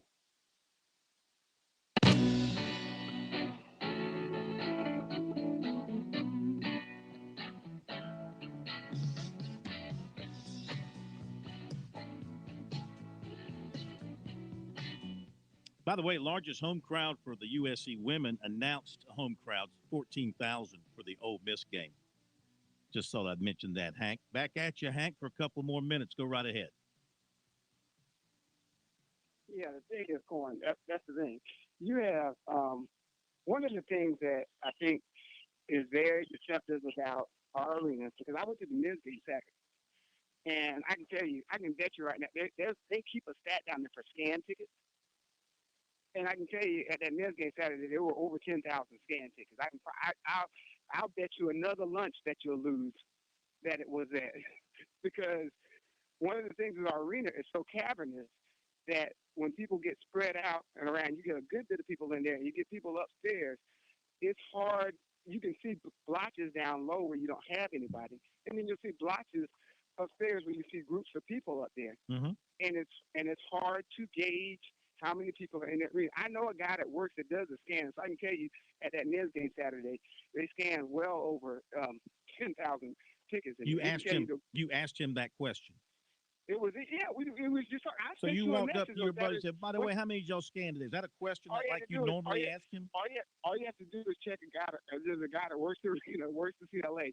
All you have to do is check him on the way out, because there's like a counter on it. And I sent you a message Saturday while I was sitting in there, because you always talk about the crowd, and I think you get fooled by that arena. The girls lead the country in attendance by over 3,000, and when you see them on the road, it says it looks like they pack it out, because that's what it looks like in some of these arenas. Why are they packing it out? Okay, one thing I can tell you, okay, I'll grant you that. They're not filling it up. Now, why are they not selling 18? Why is there not 18,000 for every game? Say that. Because it's just like anything else. Mm-hmm. If we're playing UConn in the marquee game, it's going to be 18,000. When we play Tennessee on that Sunday, if Tennessee hadn't started to go into crapper and could have managed to continue to win, that would have been an 18,000. Do you know what the crowd was for Stanford this year at home? Stanford was probably about 12,000. It was 13. Oh yeah. It's 13 probably about 12, 13. announced. 13 Yeah. announced. Again, but Were you at the Stanford game? I don't think I I was. I was. I don't think I Now. was. I was. So they talked to some people. It was pretty full in there. It was pretty good in there. Mhm. And that's for anyone. That's girls or guys, because I used to go to Duke and North Carolina. I went to North Carolina games a lot because my godson played for North Carolina. So I went for 4 straight years. And even in that dome, I can tell you the times where in the Dean Dome it would be completely full. Now, Dean Dome was much bigger than our Colonial Life Arena. Mhm. And Duke that's just a whole different story altogether.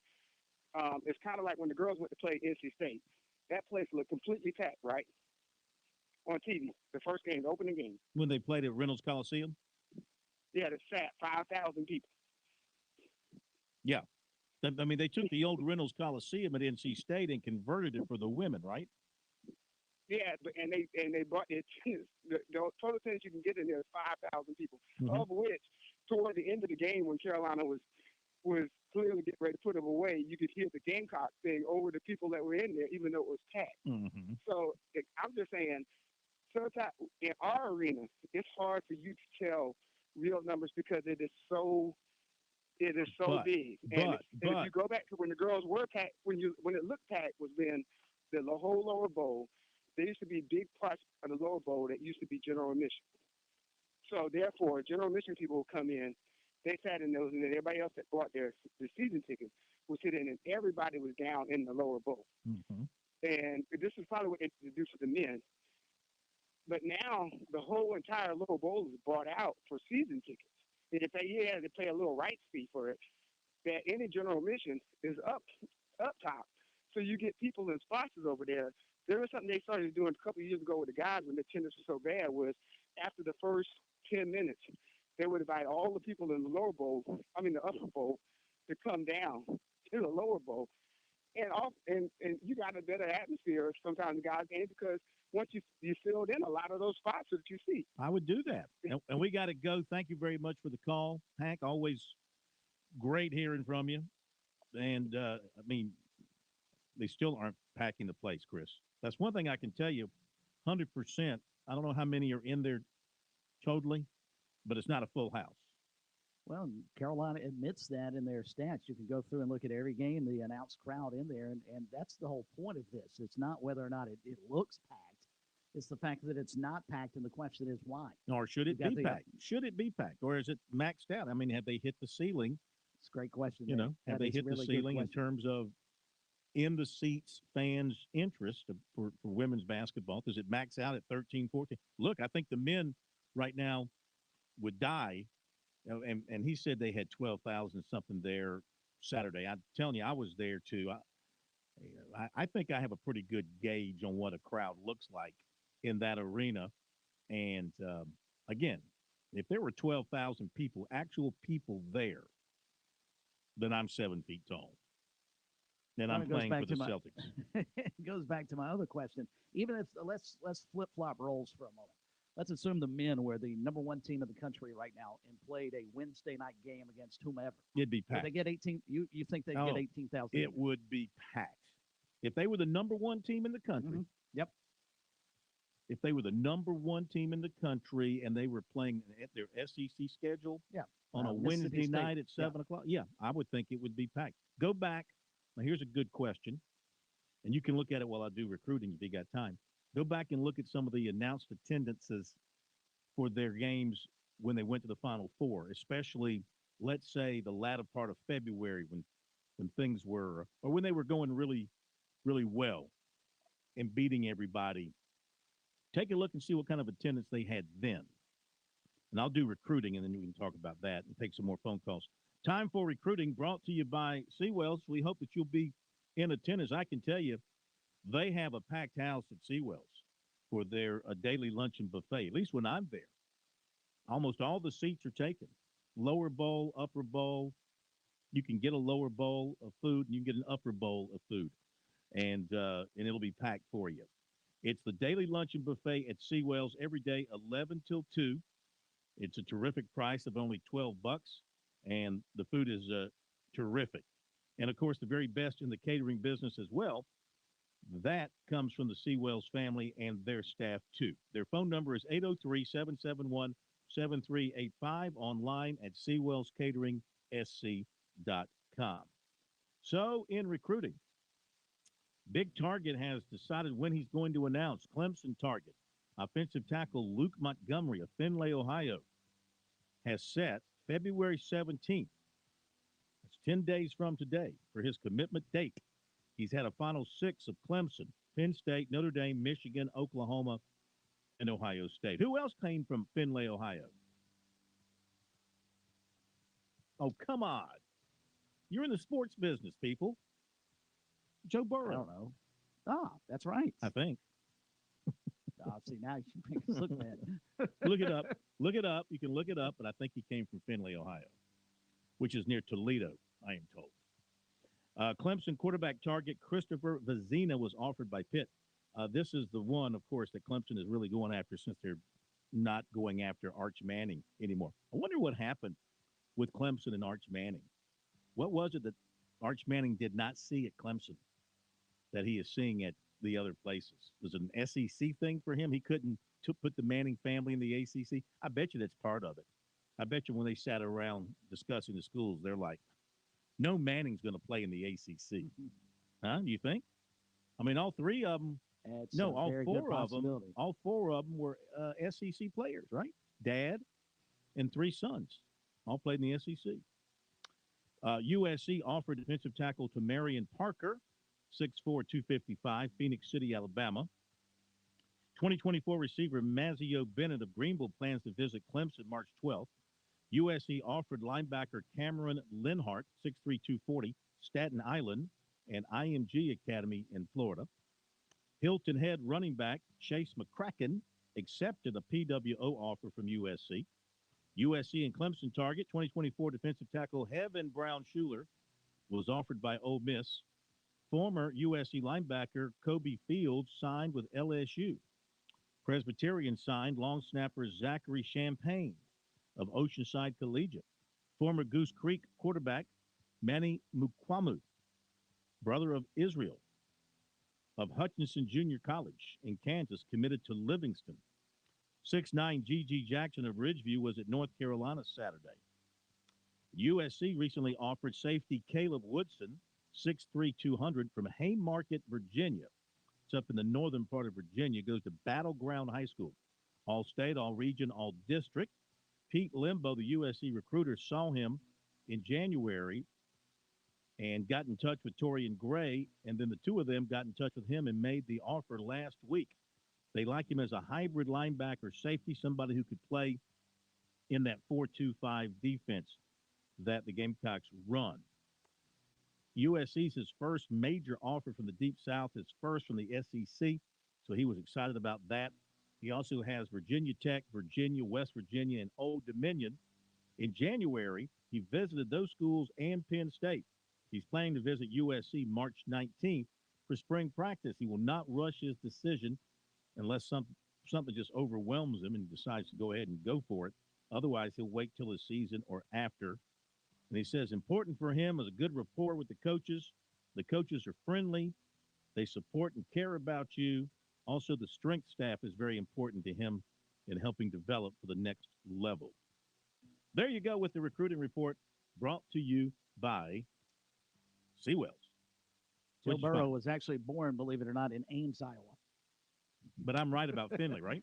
No, his high school was in Athens, Iowa, Ohio.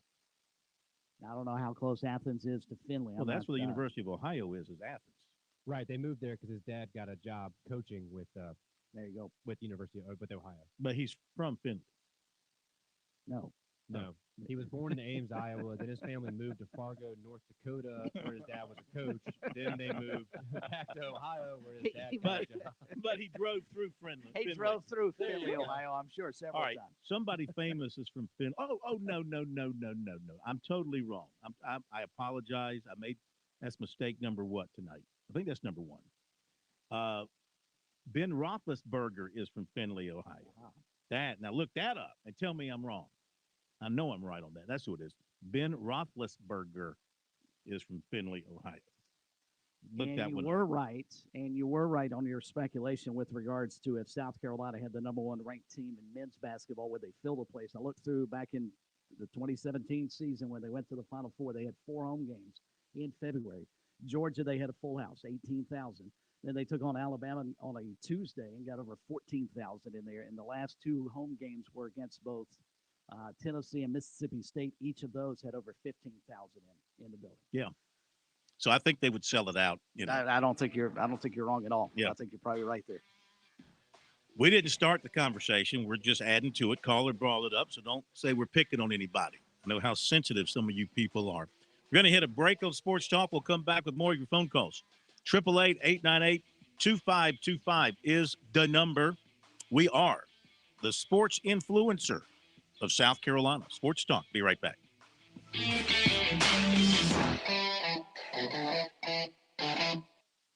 We've got Major Billy Downer with us here from the South Carolina Department of Natural Resources. Hunting season is upon us. Major Downer, how do we stay safe? Smitty, that's a great question. Mistaken for game is a leading cause of hunting accidents each year. So this year, DNR is encouraging everyone to wear hunter orange and use a flashlight when traveling to and from your hunting location in low light. Remember, be safe, be seen. And remember, life's better outdoors. Visit dnr.sc.gov for more. Touchstone Energy Cooperative members save more on electricity, and members save more on insurance, groceries, healthcare, restaurants, travel, concerts, and sporting events through Co-op Connections. Touchstone Energy is an alliance of the member-owned electric cooperatives, and as a member, the power is yours. Experience the power of co-op membership with Touchstone Energy and find out how much you can save on electricity and a whole lot more at touchstoneenergy.com. Life, it has its ups and downs. Sometimes it's little things like hitting every red light or dropping your cell phone. Maybe it's the bills, rent, or pressure at work. But when it comes to the South Carolina Education Lottery, you should never feel like playing will solve everything. The lottery is a game. It's played for fun. So set a dollar amount. Expect not to win and make sure responsibilities, family, friends, and work come first. Visit playresponsiblysc.com.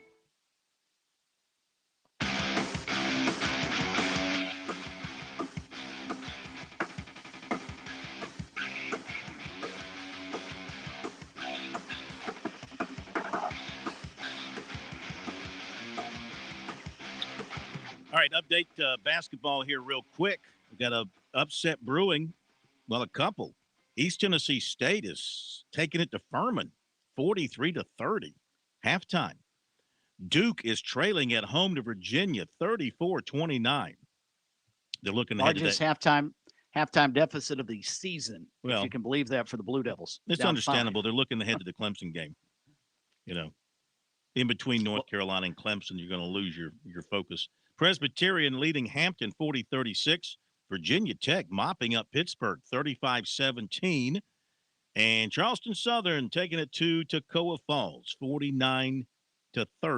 All those scores are at halftime. And I wanted to mention this.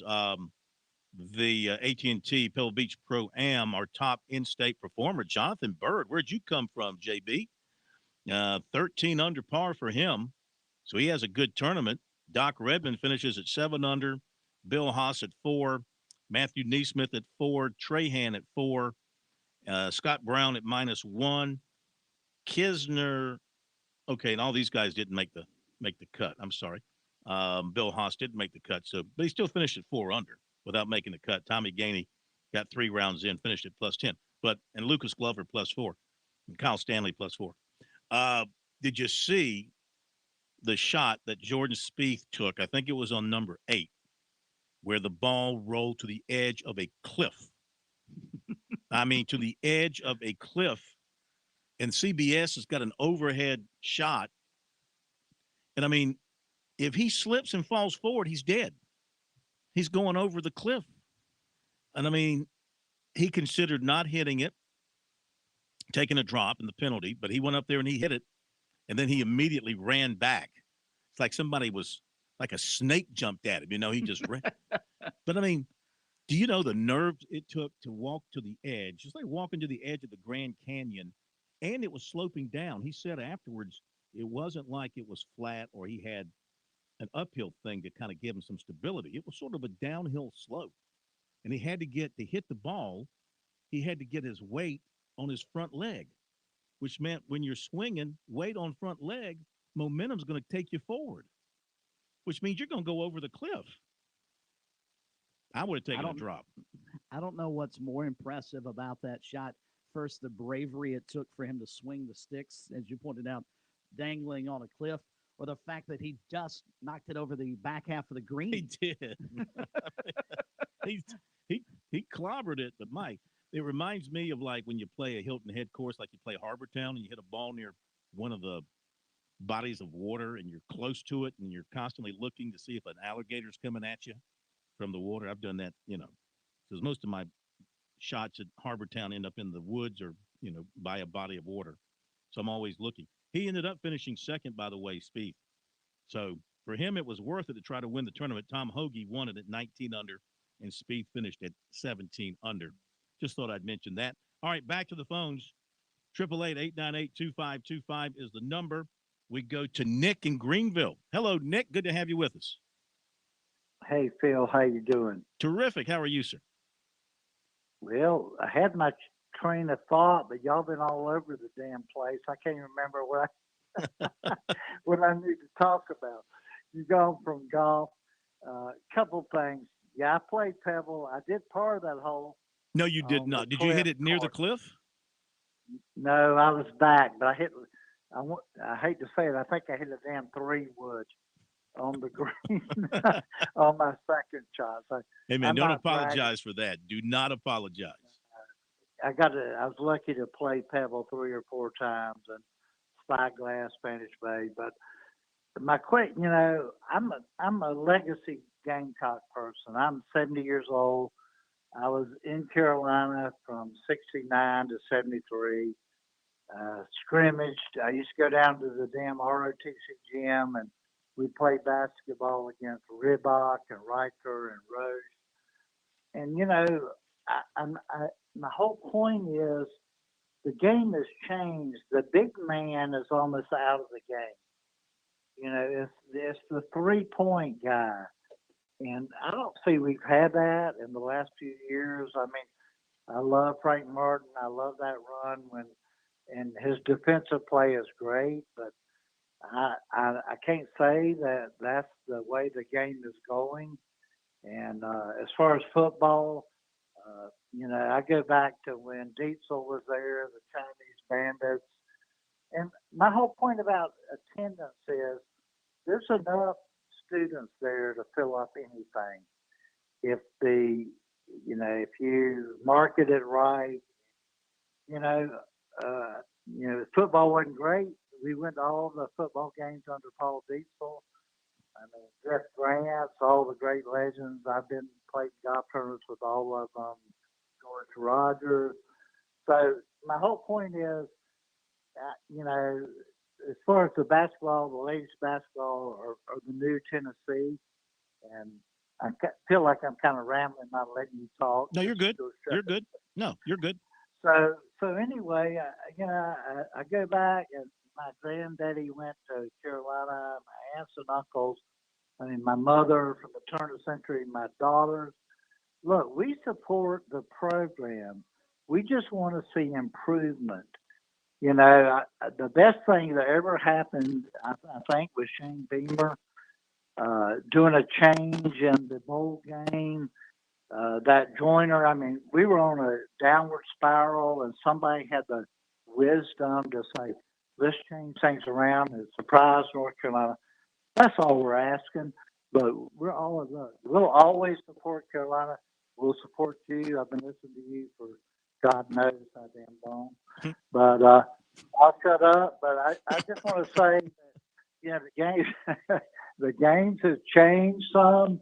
But there's no reason, that the men's basketball should not bring as much. When I was there, we were at the old Coliseum, in Carolina, stayed at Bates House, all those, but we just need to get all on board. And, just kind of, there's a lot of political stuff, but I'll shut up and let you talk, man. All right. Thank you very much. Well, you were there during some great times. First of all, it's nice to hear somebody older than me call in. That's good.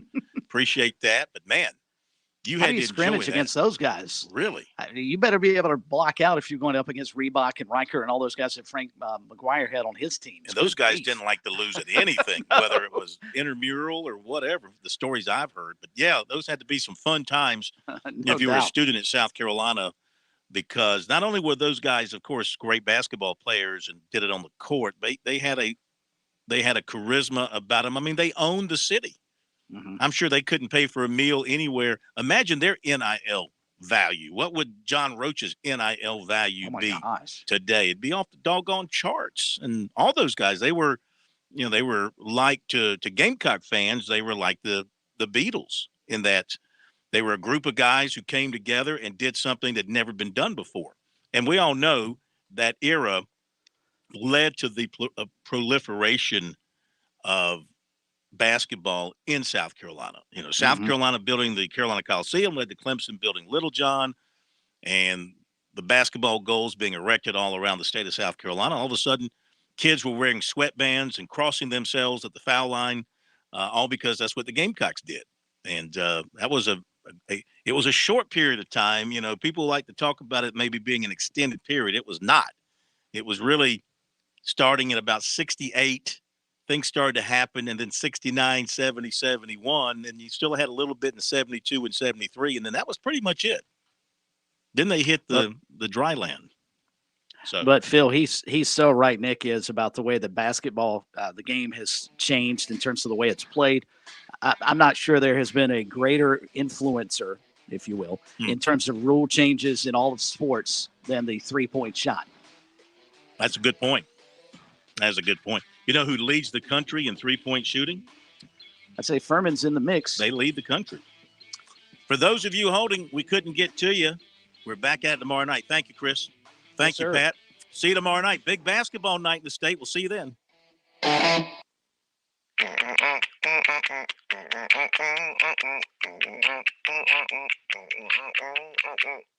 Someone will be right with you. The Point. WQXL Columbia, W264DF.